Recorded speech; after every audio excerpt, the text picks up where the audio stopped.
My name is Danielle, and I'm 28 years old. 3 months ago, I thought I had everything figured out. I was planning my dream wedding to the man I'd loved since college. I was running a successful marketing agency with my twin sister. I believed family meant everything, and loyalty was sacred. Then I discovered a video on my fiancé's phone that shattered every truth I'd built my life around. The morning of what should have been my rehearsal dinner, I found Marcus passed out on our couch at 7 a.m. His phone was buzzing nonstop beside him. Thinking it might be wedding vendors calling, I picked it up to help. That's when I saw the notification that changed everything. A video message from my twin sister Diana, my maid of honor, my business partner, my best friend since birth. The thumbnail showed her in our shared office, wearing the red dress I'd bought her for my bachelorette party. But something about her expression made my stomach drop. She looked triumphant, predatory even. I shouldn't have watched it. But when you're about to marry someone, you think you have the right to know who's sending them videos at midnight. "Marcus, baby," Diana's voice purred through the phone speaker. "Tomorrow's going to be perfect. Danielle has no idea what's coming. After the ceremony, when everyone thinks she's the happiest bride in the world, we'll reveal everything." My hands started shaking. The phone nearly slipped from my grasp. She continued, laughing softly. "The business transfers went through yesterday. All the client contracts are now in my name only. She signed everything thinking she was updating our partnership agreement. God, she's so trusting." The room started spinning. Our business. The company we'd built together from nothing. The agency that represented my life's work. But Diana wasn't finished destroying my world. And Marcus, once she finds out about us, about the money, about everything, she'll be broken. Completely broken. That's when you comfort her, gain her trust back, and convince her to sign over her remaining assets. The house, her savings, everything. I watched my fiancé's sleeping face as his betrayal played out in high definition. The man I'd planned to spend forever with was part of an elaborate scheme to destroy me. She always thought she was the smart twin. Diana's voice dripped. With resentment I'd never heard before. The successful one. The one everyone loved. Well, tomorrow she learns what it feels like to lose everything. The video ended with her blowing a kiss at the camera. I sat there in our living room, surrounded by wedding presents and tomorrow's flowers, holding the proof that the two people I trusted most had orchestrated my complete destruction. If you are watching this right now, drop a comment letting me know where you are viewing from. Before I tell you about this life-changing decision, hit like and subscribe to hear more real stories about family loyalty and betrayal that might just change how you see your own relationships. The wedding was supposed to start in 18 hours. Guests were flying in from across the country. The venue was decorated. The cake was ready. Everything was perfect. Except my entire life was a lie. Marcus stirred on the couch, and I quickly set his phone back down. I needed time to think. To plan. To figure out how to handle the biggest betrayal I'd ever experienced.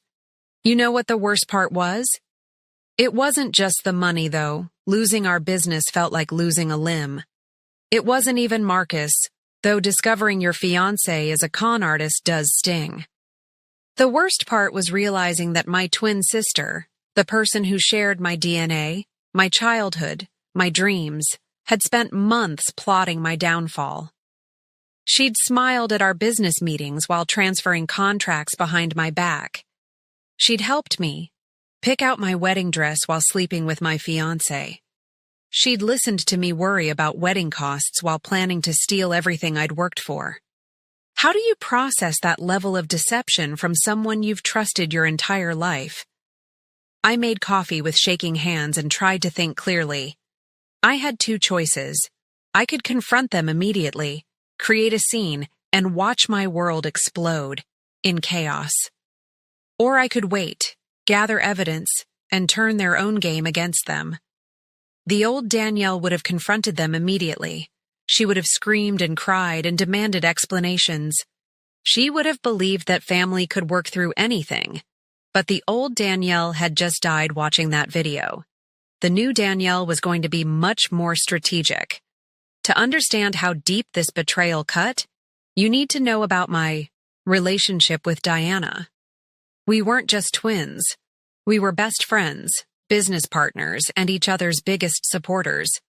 At least, that's what I believed. Growing up, people always compared us. Diana was the outgoing one, the charmer who could talk her way into or out of anything. I was the planner, the one who did the research and made sure things got done right. We complemented each other perfectly.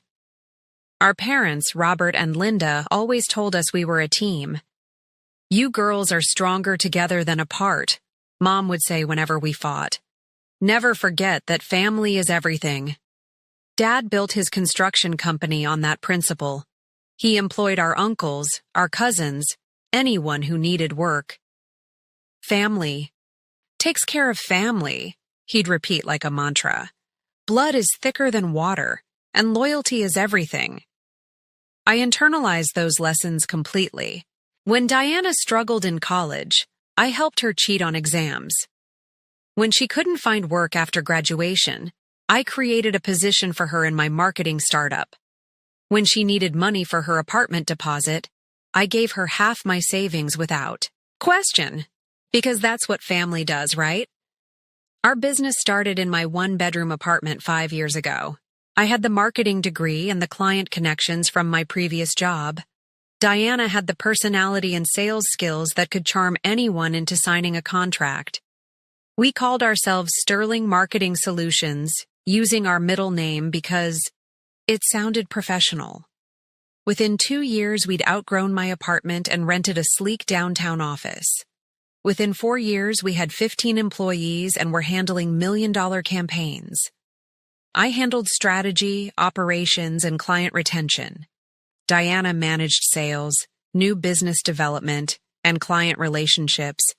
Everyone said we were the perfect partnership. Diana would joke that I was the brains and she was the beauty, but we both knew I handled most of the actual work while she took most of the credit. I didn't mind. I thought we were building something together. That's where Marcus came into the picture. I met him at a networking event 2 years ago. He was charming, ambitious, and seemed genuinely interested in my work. He'd ask thoughtful questions about my campaigns and celebrate my successes like they were his own. Diana loved him immediately. "Finally, a guy who appreciates how brilliant my sister is," she'd say. She'd invite him to our family dinners and business events. She'd text him funny stories about me and include him in our inside jokes. I thought she was being the perfect supportive sister. Marcus proposed last Christmas at our parents' house, with Diana helping him plan the whole thing.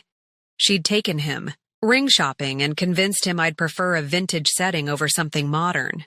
She'd suggested he propose in front of the fireplace where we'd opened presents as kids. "I want to be your maid of honor so badly," she'd whispered as I cried happy tears. "We're going to plan the most beautiful wedding ever." She threw me the perfect engagement party. She organized my bachelorette weekend in Miami.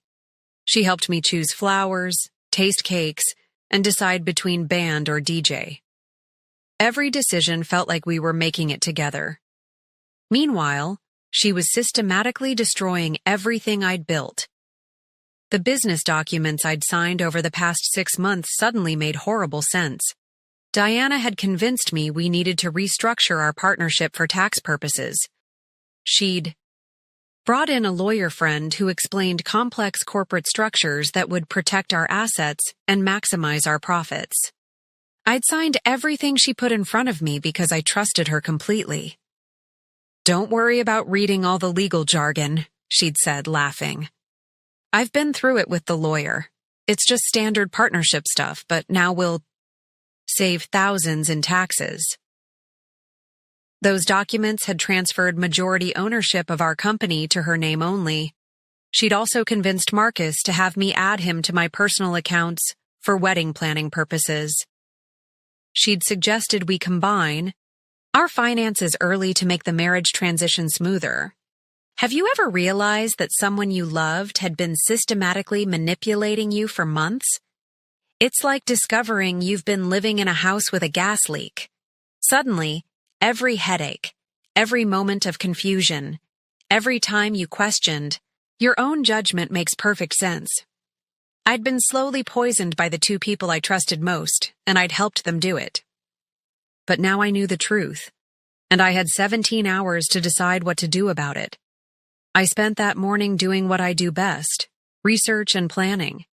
While Marcus slept off whatever had caused him to pass out on our couch, I quietly gathered evidence of their betrayal. First, I accessed our business accounts. What I found made me nauseous. Over the past 3 months, Diana had systematically transferred our biggest clients to contracts under her name only. The Miller Industries account worth $400,000 annually. The Riverside Hospital system worth $600,000. Even smaller clients had been moved without my knowledge. The contracts I'd signed thinking I was updating our partnership had actually transferred my ownership stake to her. I now owned 15% of a company I'd built from nothing. But the financial betrayal was just the beginning. I found text messages on Marcus's laptop that he'd forgotten to delete. Months of conversations between him and Diana. Not just about stealing my business, but about their affair. "Danny's working late again," Diana had texted him in March. "Come over. I love how wild you get when you're being sneaky." "She actually thinks you love her," Marcus had replied. "It's almost sad how trusting she is. Don't feel bad. After tomorrow, she'll learn not to be so naive." I had to run to the bathroom to throw up. When I came back, I found something even worse. A group text between Diana, Marcus, and someone named Trevor who I didn't recognize. Trevor was apparently the lawyer who'd handled our business restructuring. But he wasn't just Diana's legal counsel. He was her boyfriend from high school who'd agreed to help destroy me as a favor to her. "Phase 1 complete," Trevor had texted last week. "All business assets transferred. Phase 2 tomorrow at the wedding." "What's Phase 2? Marcus had asked. "Public humiliation," Diana replied. "I'm going to announce her infidelity during the reception." My infidelity? I'd never cheated on Marcus in my life. "Wait, what infidelity?" Marcus typed back. "The fake evidence I've been creating," Diana explained. "Photos of her with other men that Trevor doctored, text messages I fabricated, hotel, receipts I forged. By tomorrow night, everyone will think Danny's been cheating on you for months. They were going to destroy my reputation along with my business and my marriage. After everyone sees the evidence, you play the heartbroken fiancé," Diana continued. "Get sympathy from the guests, especially her family. Then later, you reconcile with her when she's broken and desperate. She'll be so grateful for your forgiveness. She'll sign over everything else she owns." I sat there reading their messages and felt something I'd never experienced before. Pure rage. Not the quick anger that flares and fades, but the cold, calculating fury that crystallizes into determination. They'd underestimated me completely. They saw my trust as weakness and my loyalty as stupidity. They thought because I'd always been the quiet twin, the responsible one, that I'd collapse under pressure. They were about to learn otherwise. I called my cousin Jake, who worked in cybersecurity. "I need a favor, and I need you to not ask questions until later." "What's going on, Danny?" "Someone's been committing fraud against my business. I need you to help me document everything before I contact the authorities." Jake came over within an hour with his laptop and some scanning equipment. We spent the afternoon copying every document, every text message, every piece of evidence I'd found. Danny, Jake said as we worked, this is serious criminal fraud. We're talking felony charges. I know. And your fiancé is definitely involved. I know that too. What are you going to do? I looked at him steadily. I'm going to let them hang themselves with their own rope. While Jake finished documenting everything, I made other calls. I contacted our business insurance company and discovered Diana had tried to cancel our coverage last week. I called our accountant and learned she'd attempted to withdraw $200,000 from our operating account the day before. Most importantly, I called my Uncle David, who happened to be a federal prosecutor. Danny, sweetheart, shouldn't you be getting ready for your wedding? Uncle David, I need legal advice. Hypothetically, if someone was embezzling from a business and committing identity fraud, what would be the best way to document evidence? There was a long pause. Hypothetically, you'd want to let them complete the crime before reporting it. More evidence means stronger charges. And hypothetically, if this was happening tomorrow? Hypothetically, I'd suggest having witnesses and recording devices ready. Perfect. If you've ever been betrayed by family, let me know in the comments how you handled it. Because what I was about to do would either save me or destroy what was left of my life. The wedding day arrived with perfect weather and my perfect plan. I got ready at my parents' house, surrounded by bridesmaids who had no idea what was about to unfold. Diana fluttered around me, adjusting my veil and telling everyone how emotional she was about her twin sister getting married.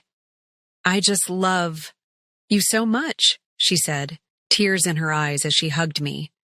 Today is going to be perfect. Yes, I replied calmly. It really is. I'd hidden recording devices in my bouquet and had Jake positioned as our wedding videographer with professional equipment that would capture everything. Uncle David sat in the back row, looking like a proud family member but actually serving as my legal witness. The ceremony itself was beautiful. I walked down the aisle feeling strangely calm, watching Marcus's face as I approached. He looked nervous, probably worried about their plan working perfectly. You look incredible, he whispered as I took his hand. Thank you, I replied. I have a few surprises for you today. We exchanged vows that felt hollow and rings that meant nothing. When the officiant pronounced us husband and wife, Marcus kissed me like he loved me. It was the best acting performance of his life. At the reception, I played my role perfectly. I danced with my new husband, thanked guests for coming, and smiled for photos with Diana by my side. She kept checking her phone and whispering with Trevor, who'd shown up as her +1. During dinner, I stood up with my champagne glass. I'd like to make a toast, I announced. The room quieted down. Marriage is about trust, I began. It's about believing that the person you love has your best interests at heart. It's about knowing that your family will support you through anything. Diana beamed at me from the head table. Marcus squeezed my hand. I've learned so much about trust this year, I continued. Especially about trusting the people closest to you. I nodded to Jake, who started playing a video on the reception screens. The same video I'd found on Marcus's phone, but now displayed for all our wedding guests to see. Diana's voice filled the room. Tomorrow's going to be perfect. Danielle has no idea what's coming. The room went silent. Diana's face went white. Marcus tried to stand up, but I gestured for him to stay seated. Let's watch the whole thing, I said sweetly. I think everyone should see what trust really looks like. The video played out completely. Diana's confession about transferring the business contracts, Marcus's role in the scheme, their affair, their plan to destroy my reputation with fabricated evidence. When it ended, the silence was deafening. Now, I continued, I have some other interesting documents to share. Jake distributed copies of the bank records showing Diana's embezzlement, the forged contracts, and the text messages planning my destruction. Diana, I said, looking directly at my twin sister, you're right that today is perfect. It's the perfect day for the FBI to arrest you for wire fraud, embezzlement, and conspiracy. That's when Uncle David stood up and showed his federal prosecutor credentials. Marcus Thompson and Diana Sterling, he announced, you're under arrest. The chaos that followed was spectacular. Diana screamed that I was lying, that I'd fabricated everything. Marcus tried to run but was tackled by Jake near the exit. Trevor attempted to delete evidence on his phone until Uncle David confiscated it. How could you do this to me? Diana shrieked as the handcuffs clicked around her wrists. I'm your sister. You're absolutely right, I replied calmly. You were my sister, and that's exactly why this hurts so much. My parents sat in stunned silence. My mother started crying. My father looked like someone had punched him in the stomach. I'm sorry everyone had to see this, I announced to our guests. But I wanted witnesses to the truth. I wanted everyone to understand that some betrayals are so complete, so calculated, that they deserve to be exposed completely. As the police led them away, Diana turned back to me. You'll regret this, Danny. Family is everything, and you just destroyed your own family. No, I said firmly. You destroyed our family the moment you decided to steal everything I'd worked for. I just made sure everyone else could see what kind of person you really are. The reception ended early, but many guests stayed to support me. They'd witnessed something unprecedented.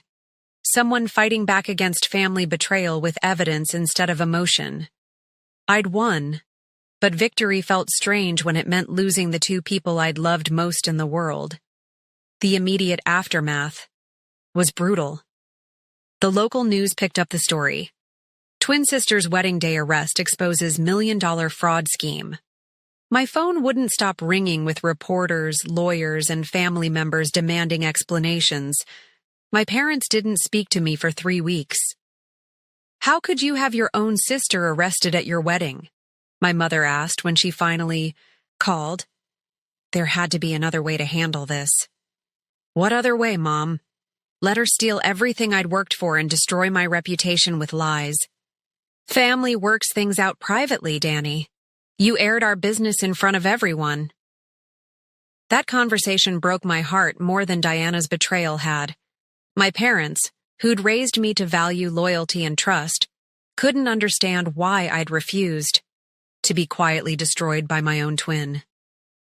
The legal proceedings took 8 months. Diana, Marcus, and Trevor were all convicted of multiple felonies. Diana got 4 years in federal prison for embezzlement and wire fraud. Marcus got 3 years for conspiracy and identity theft. Trevor lost his law license and got 2 years probation.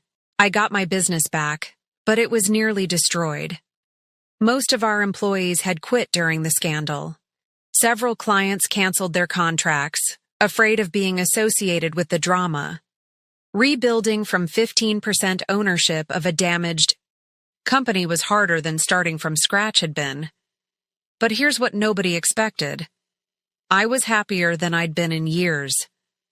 Without Diana's constant manipulation and Marcus's subtle undermining, I could think clearly for the first time in ages. I'd been living with a constant low-level anxiety that I'd attributed to work stress, but it had actually been my intuition trying to warn me about people I trusted completely. 6 months after the arrests, I hired a business coach named Sarah who helped me rebuild the company with better systems and boundaries. You're not responsible for other people's bad choices, she told me during one of our sessions. But you are responsible for protecting yourself from them. I learned to trust my instincts again. I implemented background checks for all employees and partners. I required multiple signatures on any major financial decisions.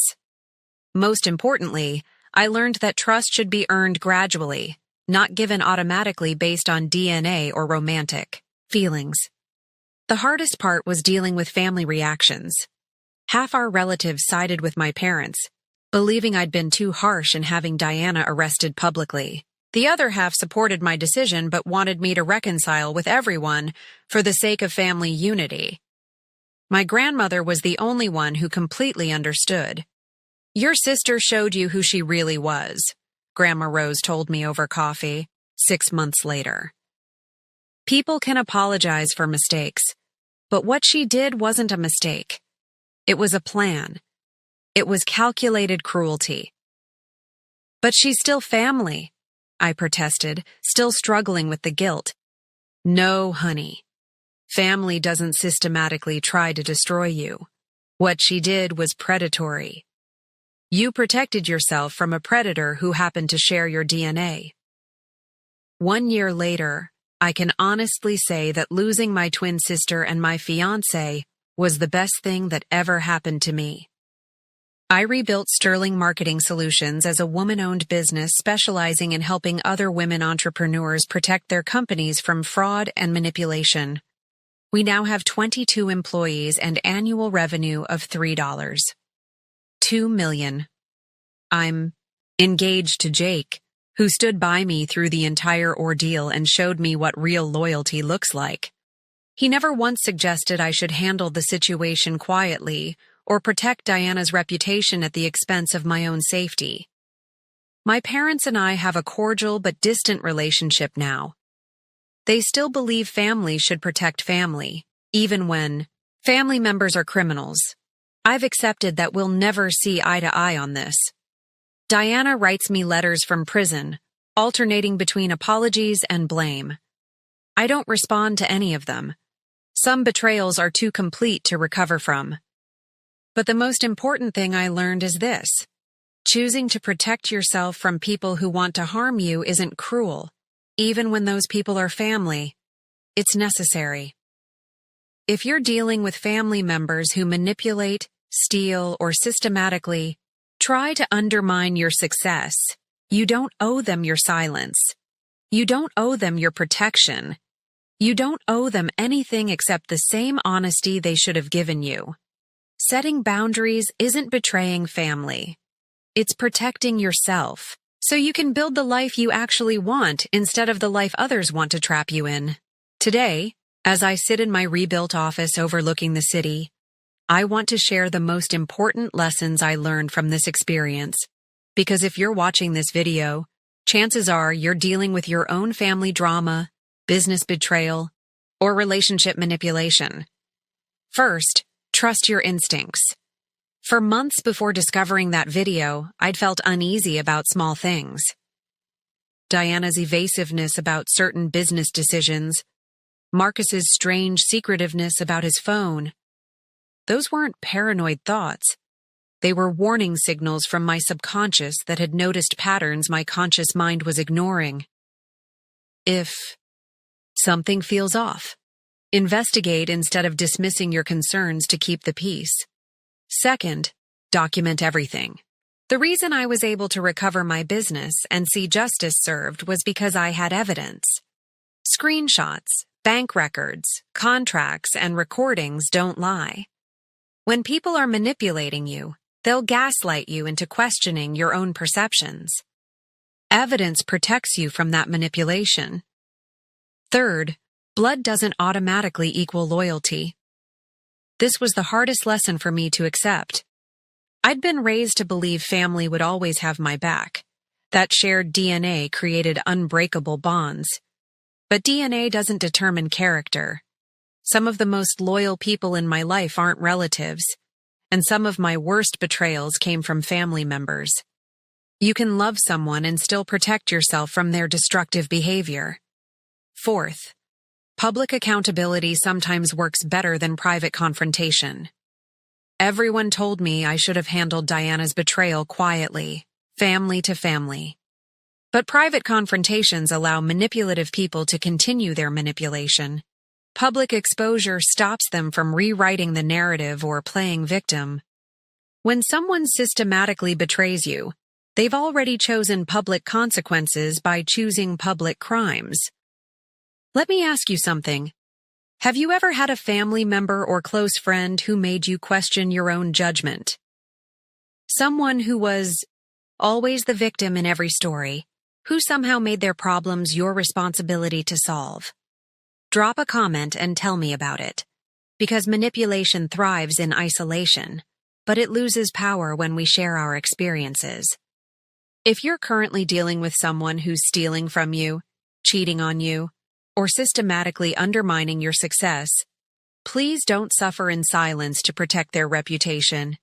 Your safety and financial security matter more than their comfort. Here's my challenge for anyone watching this. Look at the people closest to you and ask yourself honestly whether they celebrate your successes or secretly resent them. Do they support your goals or subtly discourage you from achieving them? Do they respect your boundaries or constantly push past them? True family, whether biological or chosen, wants to see you thrive. They don't need to diminish you to feel good about themselves. I know some of you are thinking that forgiveness is important, that holding grudges hurts the person who holds them more than the person who caused the harm. I've heard all those arguments from well-meaning relatives and friends, but there's a difference between forgiveness and foolishness. I can forgive Diana for being broken enough to betray me, but that doesn't mean I have to give her opportunities to do it again. Forgiveness doesn't require relationship restoration with people who've proven they can't be trusted. Protecting yourself isn't the same as seeking revenge. If this story resonated with you, please like this video and subscribe for more real stories about family loyalty, business betrayal, and finding the strength to choose yourself when others won't choose you.